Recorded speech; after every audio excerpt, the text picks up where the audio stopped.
Әлемдегі ең үлкен топ 10 шөл. Мұнда барлық құрлықтардан шөлдер бар. Ал сіз бірінші орында қайсысы болатынын болжай аласыз ба? Сонымен 10-шы орын Ресейдегі қара жерлер шөлі. Шын мәнінде ол топ 10-ға толық кірмейді. Бірақ Еуропадағы ең үлкен шөл болғандықтан, оны бұл тізімге қоспау мүмкін емес. Оның аумағы 40 мың шаршы километр. 9-шы орын үлкен бассейн шөлі. Бұл Солтүстік Америкадағы ең үлкен шөл. ақш-тың 6 штатын қамтиды. Жалпы аумағы 400 мың шаршы километр. 8-ші орын Патагония мен Монте шөлдері. Бұл Оңтүстік Американың ең ірі шөлдері. Аргентина мен Чилидің оңтүстігінде орналасқан. 7-ші орын Қарақұм, Қызылқұм және Үстірт шөлдері. Бұл Каспий теңізі мен Әмудария және Сырдария арасындағы Орталық Азияның басты шөлдік аймағы. Қазақстан, Өзбекстан және Түркменстан аумақтарын қамтиды. 6-шы орын Калахари шөлі. Міне, біз Африкаға да жеттік. Бұл құрлықтың оңтүстігіндегі басты шөл. Ол Ботсвана, Намибия, ОАР аймақтарының басым бөлігін алып жатыр. 5-ші орын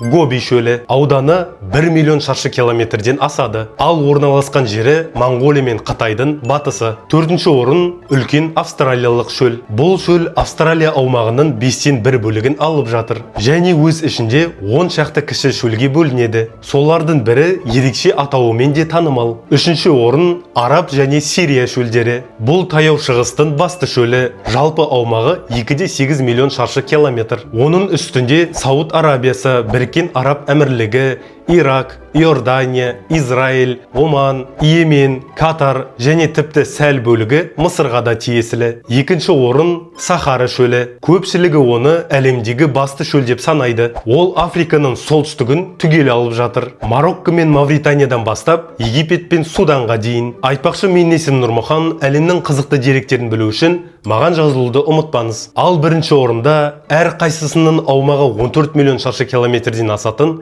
2 шөл. Біріншісі Антарктикалық шөл, яғни Антарктидада орналасқан. Екіншісі Арктикалық шөл. Ол Канада, Ресей, ақш, Финляндия, Швеция, Норвегия, Гренландия және Исландияның солтүстік бөліктерін қамтиды.